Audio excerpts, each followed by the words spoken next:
Para po sa kaalaman ng lahat, isa pala ito sa napakaraming putahe na may tunay na tatak Batangas. Isa na namang napakalupit na putahe mga boss.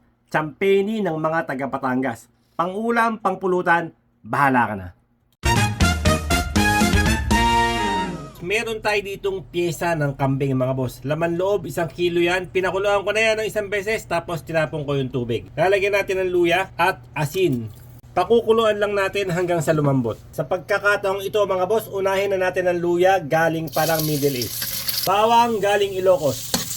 At syempre sibuyas galing Bungabon. Panggisa natin mga boss, konting patis. At ilagay na natin yung laman loob ng kambing mga bossing.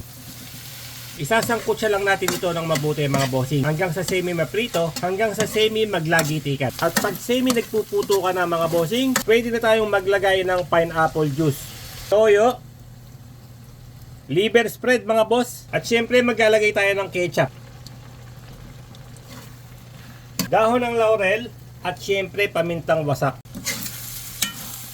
Siling berde para may konting kurot ng anghang. Onion leeks o dahon ng sibuyas, pwede kahit ano mga boss. At okay na mga boss, ganun lang kasimple at ganun lang kadali. Ito na ang ating napakasarap, napakabisa at napakalupit na champeni ng Batangas mga bossing.